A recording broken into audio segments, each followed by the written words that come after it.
नमस्कार.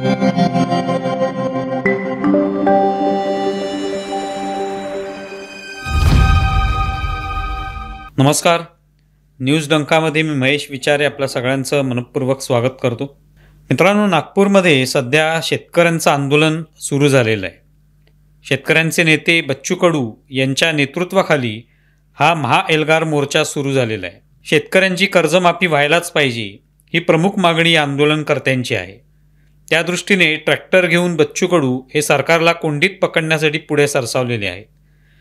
या मागण्यांचं काय होईल, सरकार आंदोलनकर्त्यांची कशी चर्चा करणार, बच्चू कडूंना कोण कोण भेटणार वगैरेच्या चर्चा सुरू झालेल्या आहेत. दरम्यान न्यायालयाने याची दखल घेत आंदोलनकर्त्यांना रस्ते महामार्ग अडवण्यापासून रोखलं असून तात्काळ आंदोलनकर्त्यांना तिथून हटवण्याचे आदेश दिलेत. पण या निमित्ताने पुन्हा एकदा महाराष्ट्रात आंदोलनाचा एल्गार झाल्याचं दिसतं. मध्यंतरीच्या काळात म्हणजे 2023 पासून महाराष्ट्रात आंदोलन म्हटलं की मराठा आरक्षणाचं आंदोलन एवढाच मुद्दा होता. टीव्हीवर, वर्तमानपत्रात मराठा आरक्षणाचे नेते म्हणून मनोज जरांगे यांचीच चर्चा असे. आंतरवली सराटी येथे गोधडीत शिरलेले मनोज जरांगे हा महाराष्ट्राचा केंद्रबिंदू बनला होता. मीडियाचा तिथे सतत राबता असे. रोज जरांगे यांच्याकडून काही वक्तव्य आल्याशिवाय मीडियाचाही दिवस जात नसे. विविध पक्षांचे नेते त्या ठिकाणी येऊन जरांगे यांच्याजवळ पायधूळ झाडत असत. अगदी शरद पवार, सुप्रिया सुळे यांनी जरांगेंजवळ जाऊन त्यांची कैफियत ऐकली होती. हा संघर्ष बराच काळ सुरू राहिला. त्यानंतर जरांगे यांनी मुंबईत आंदोलन आणलं आणि ते शिगेला पोचण्यापूर्वीच सरकारने GR काढला आणि जरांगे हे आंदोलन गुंडाळून निघून गेले. इतकी वर्ष म्हणजे अगदी देवेंद्र फडणवीस उपमुख्यमंत्री असताना म्हणा किंवा आता मुख्यमंत्री झाल्यावर म्हणा, जरांगे यांच्या टार्गेटवर फडणवीसच होते. त्यांची रोज निंदा नालस्ती करणं हे जरांगे यांचं परम कर्तव्य बनलं होतं. पण मुंबईत आंदोलन धडकल्यानंतर जो GR निघाला त्यानंतर मात्र फडणवीस हे जरांगे यांचे आवडतं व्यक्तिमत्व बनलं. तेच जरांगे आता या सगळ्या महाराष्ट्राच्या पटलावरून गायब झालेले दिसतात. शिवाय आता मराठा आरक्षण आंदोलनाचं तसं काही चिन्हही दिसत नाही. सरकारने काढलेल्या GR बाबत स्वतः जरांगेच समाधानी आहे. त्याविषयी न्यायालयात खटला सुरू आहे. पण एकूणच जरांगे नावाचं प्रकरण बरंचसं शांत झालेलं आहे. मीडियालाही आता दुसरी कुठली तरी आंतरवली सराटी शोधावी लागणार आहे. अशातच बच्चू कडू यांनी आंदोलनाची हाक दिलेली आहे. त्यांचा मुद्दा शेतकऱ्यांचा आहे. जरांगे यांनी मध्यंतरीच्या काळात शेतकऱ्यांचे प्रश्न हाताळण्याचा प्रयत्न केला, पण त्यात ते फारसे रमले नाहीत. पण आता जरांगेंच्या अभावामुळे निर्माण झालेली पोकळी भरून काढण्याची संधी कडू यांना प्राप्त झालेली आहे का, हे बघायचं. आता सरकारचे प्रतिनिधी म्हणून वेगवेगळे मंत्री, नेते त्यांना भेटण्याची तयारी करतायत. गिरीश महाजनांनी कडू यांच्याशी संपर्क साधला, त्यांना मुंबईत येण्यासाठी आमंत्रित केलं. पण कडू यांनी मुंबईत येण्यास नकार देत जी काही बैठक घ्यायची ते नागपूरला घ्या असा पवित्रा घेतलाय. कदाचित मुंबईत गेल्यावर आंदोलन गुंडाळावं लागेल असं त्यांच्या जरांगेंच्या अनुभवावरून वाटत असावं.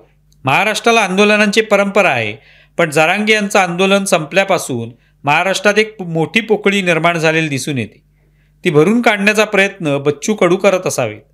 आता ते महाराष्ट्राचे नवे मनोज जरांगे बनणार का, सरकार त्यांना मनोज जरांगे बनू देणार का, की मागण्या पूर्ण करण्याचं आश्वासन देऊन आंदोलनातली हवा काढणार, हा येणारा काळच ठरवेल. शिवसेना उभाटा गटाचे युवा नेते आदित्य ठाकरे यांनी वोट चोरीचा मुद्दा उपस्थित केल्यानंतर त्यांना महाराष्ट्रातील पप्पू अशी उपमा सोशल मीडियावर दिली गेली. याचं कारण होतं ते म्हणजे काँग्रेसचे खासदार आणि विरोधी पक्षनेते राहुल गांधी यांच्या थाटात आदित्य ठाकरे यांनी ते प्रेझेंटेशन सादर केलं. राहुल गांधींना पप्पू म्हणत डिवचण्याचा प्रयत्न नेहमी केला जातो. त्यांच्याच पावलावर पाऊल टाकून आदित्य ठाकरेंनी हे वोट चोरीचे आरोप केल्यामुळे त्यांनाही महाराष्ट्रातील पप्पू उपमा देण्याचा प्रयत्न झाला. त्यावर महाराष्ट्राचे मुख्यमंत्री देवेंद्र फडणवीस म्हणाले की या आरोपातून हाती काही लागलं नाही, खोदा पर्वत लेकिन चुहा भी निकला नाही.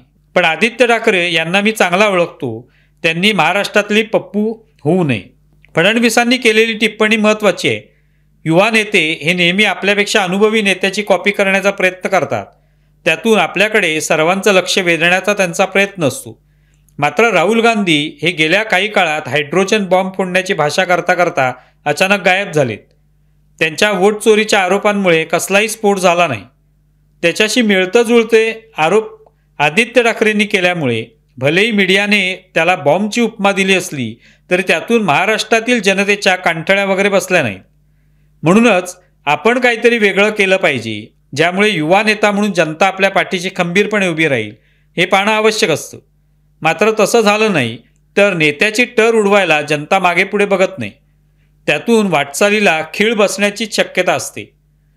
आदित्य ठाकरेंना फडणवीसांचा सल्ला पटेल की नाही माहिती नाही. राष्ट्रपती द्रौपदी मुर्मू यांनी बुधवारी राफेल या लढाऊ विमानातून अर्ध्या तासाचं उड्डाण केलं.